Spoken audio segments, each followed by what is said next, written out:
Et notre invité ce matin dans la grande interview sur CNews et sur Europe 1, c'est Alain Bauer. Bonjour à vous. Bonjour. Professeur de criminologie au Conservatoire national des arts et métiers. Vous publiez La vérité sur le système Epstein, un livre extrêmement important chez First Edition. Vous venez en parler en exclusivité sur nos antennes parce que vous avez mis à jour un système, comme vous le dites, et qui est absolument effarant.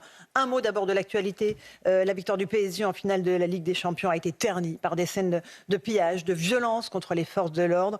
178 blessés du côté de nos policiers et gendarmes, 890 interpellations à l'échelle nationale. Est-ce que vous pensez que notre système de maintien de l'ordre est complètement dépassé, Alain Bauer ?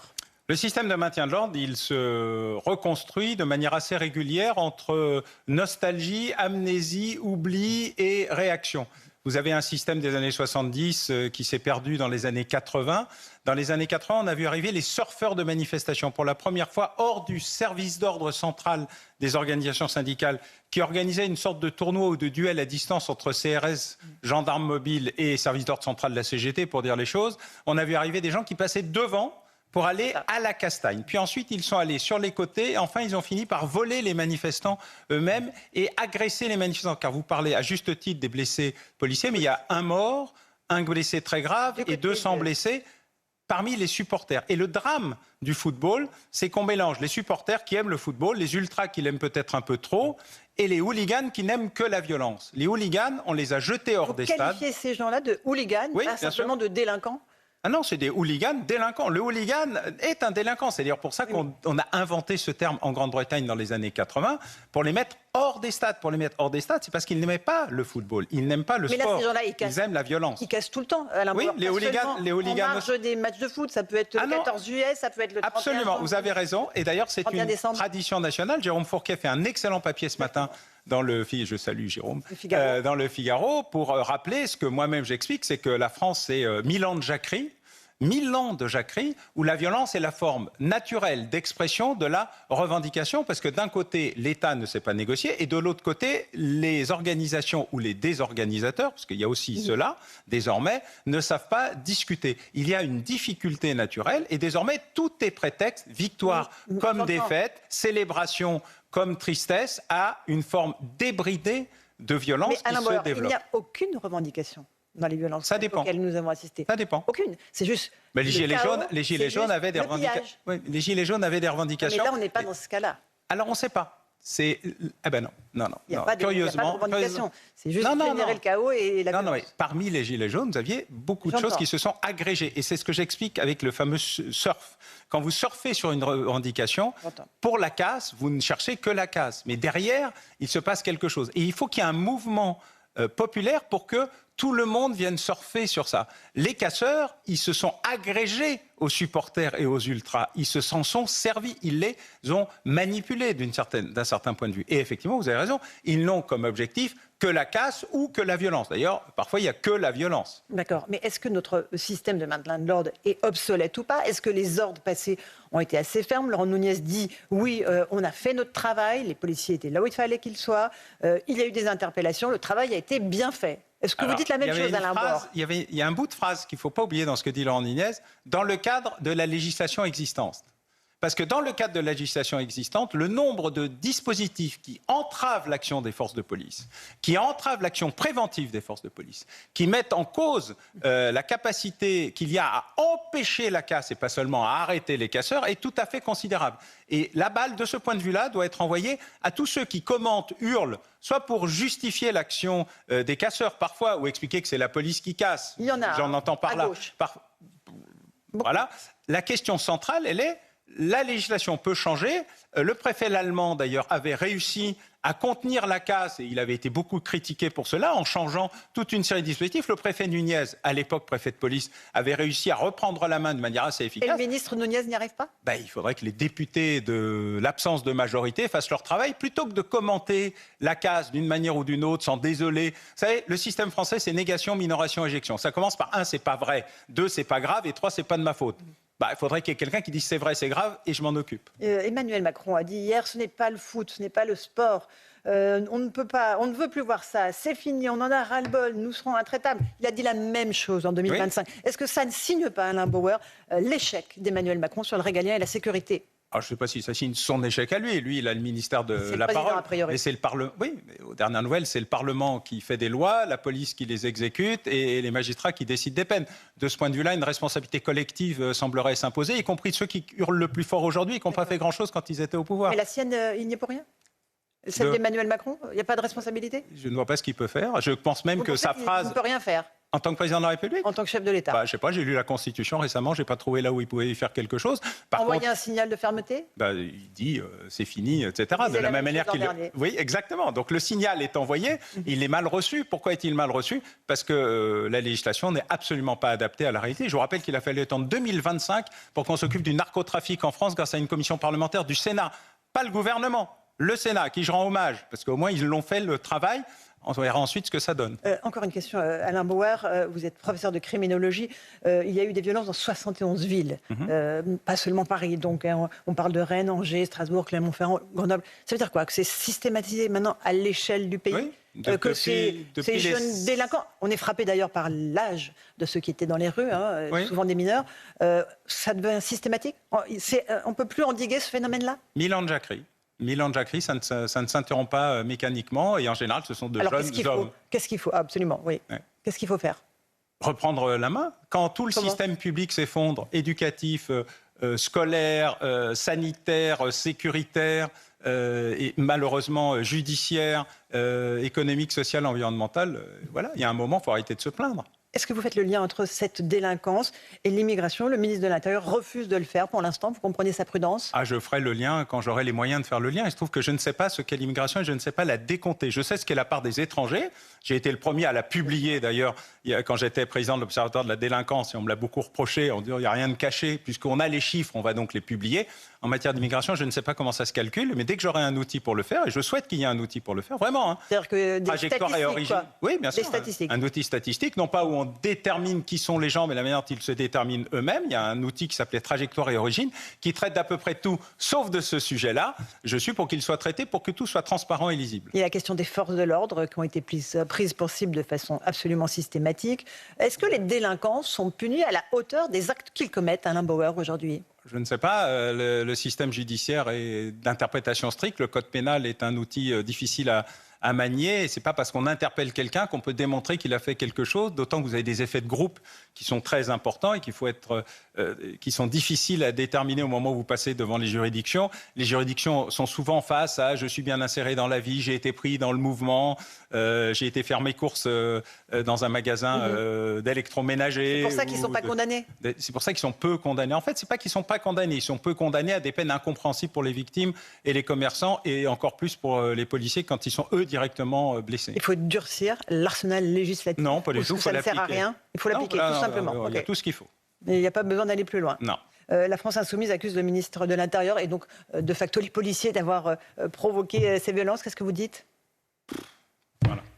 Bruno Retailleau propose de mettre en place la reconnaissance faciale, de faire payer les dégâts à ceux qui les commettent. Qu'est-ce que vous dites? Alors, reconnaissance faciale, il y a une partie qui est en expérimentation, qui a très bien servi pendant les Jeux Olympiques. C'est un sujet qui peut parfaitement avancer. Je rappelle qu'il a fallu des dizaines d'années pour mettre en place, avec Bertrand Delanoë, que je salue parce qu'il a eu beaucoup de courage sur cette affaire, et une vidéoprotection efficace et un début de commencement de ce qui allait devenir une police municipale à Paris. Donc, on peut parfaitement avancer intelligemment sur ces questions, à condition qu'il y ait les garanties de protection des identités, des droits humains, qui sont absolument nécessaires à l'équilibre entre la protection des libertés et la sécurité. Parce que là, on bascule sinon dans un régime autoritaire, comme il en existe. Peut-être à la chinoise, donc voilà. Je ne suis pas sûr que ce soit un objectif en soi, mais rien n'est pas un objectif non plus. Alain Bauer, vous avez évoqué les narcomicides, le narcotrafic.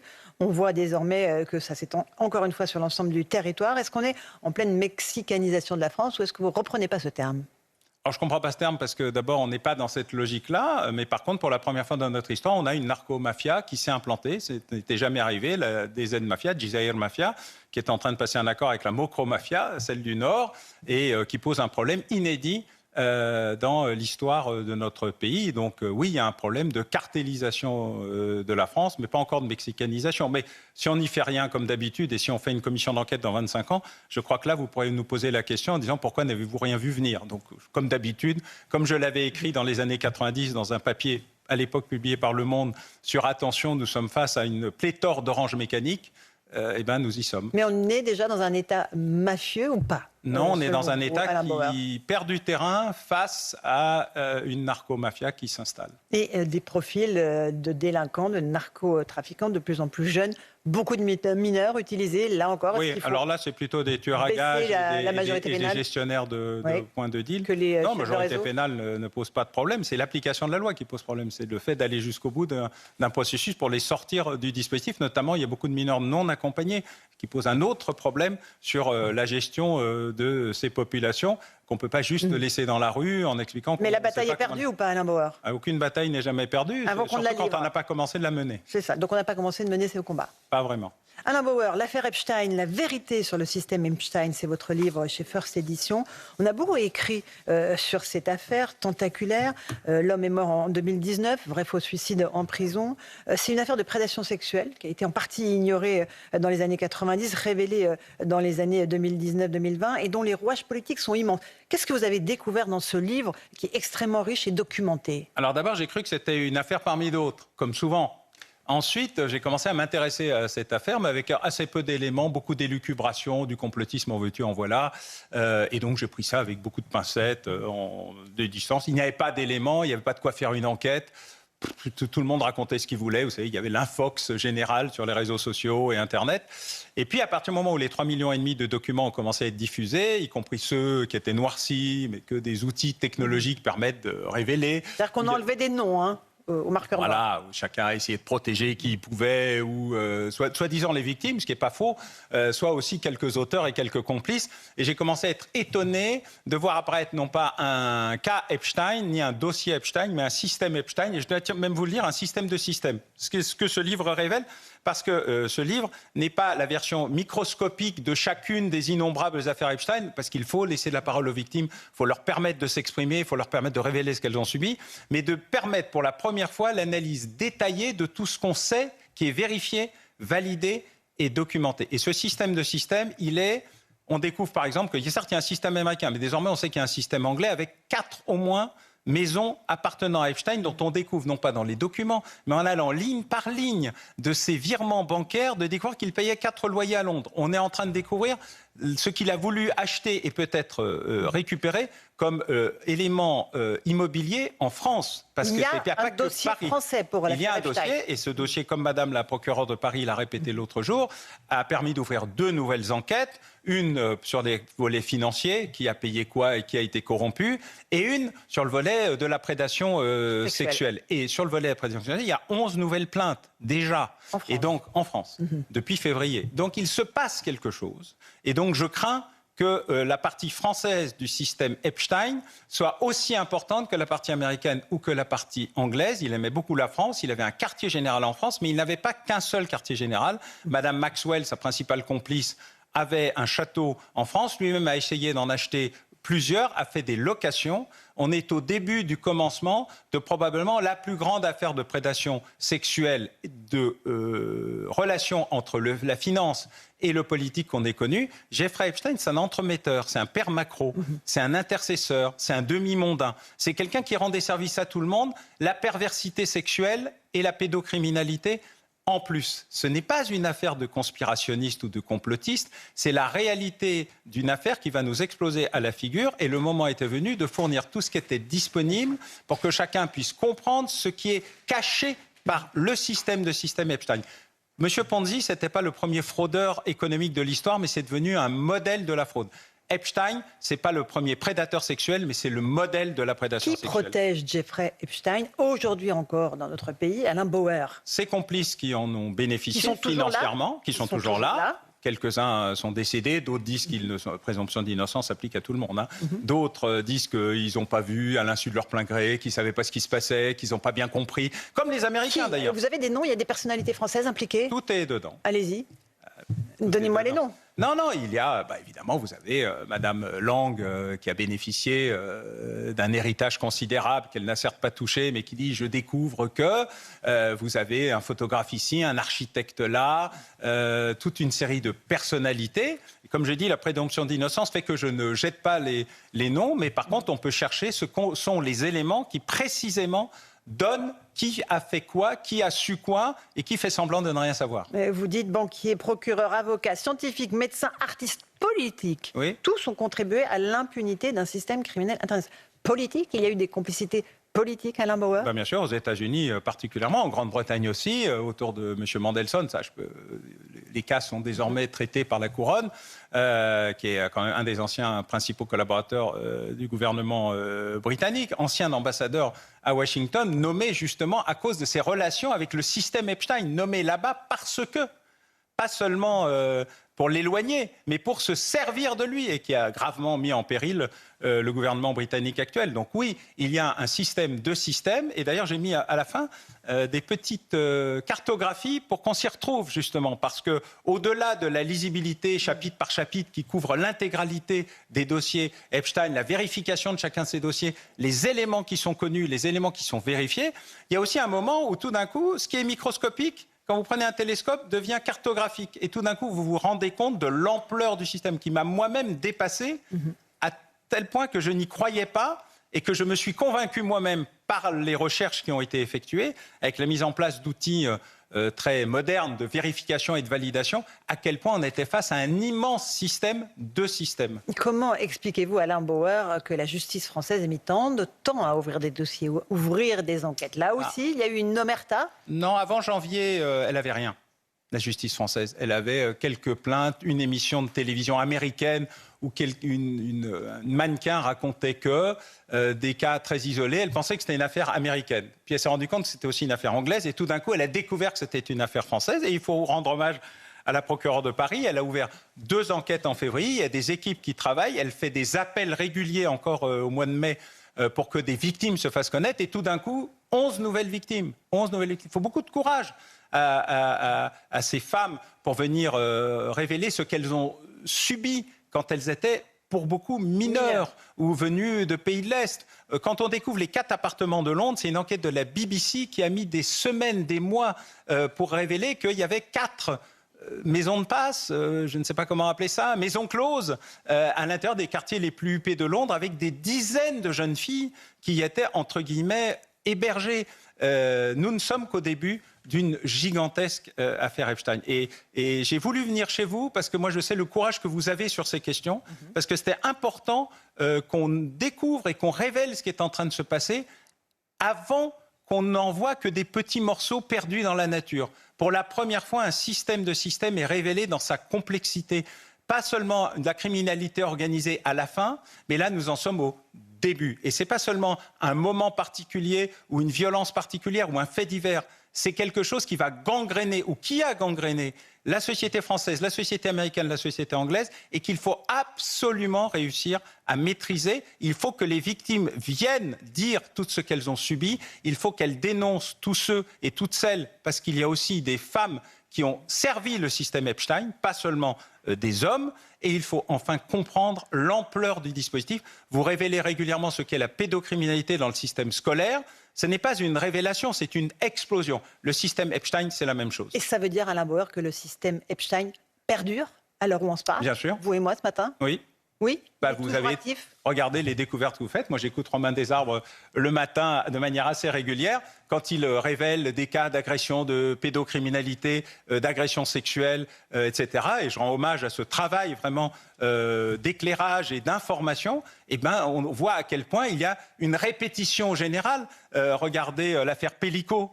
L'affaire Pellico a permis de révéler des dizaines d'affaires Pellico un peu partout parce que personne ne s'était rendu compte de ce qu'était la domination chimique, la soumission chimique. Cette question-là, elle est au cœur de la reconstruction d'une identité véritablement citoyenne pour les femmes et les mineurs, garçons et filles, car il y a beaucoup d'agressions et de pédocriminalité sur les garçons qui est encore moins révélée par la honte, l'horreur ou le fait que notre système d'autoprotection psychologique nous interdit d'y repenser et puis tout d'un coup ça explose. Eh bien ça, c'est le moment de prendre à bras le corps cette question et de se donner les outils pour comprendre ce que c'est. Et c'est ce qu'on essaye de révéler, car au début de cette affaire, je fais même une analyse criminologique de comment ça marche un système de prédation criminelle et comment ça marche d'être à la fois en situation de racket, de transmission de renseignements, de conflit d'intérêts, de rendre des services à tout le monde pour à la fin ne vivre que dans une forme de perversion sexuelle comme outil de rémunération de ses activités, en plus de ce qu'il faisait payer aux uns aux autres, puisque c'est aussi un immense escroc. Merci beaucoup Alain Bauer. La vérité sur le système Epstein, c'est chez First Edition. Merci d'être venu ce matin. Merci à vous. Sur CNews et sur Europe 1. Bonne journée à vous.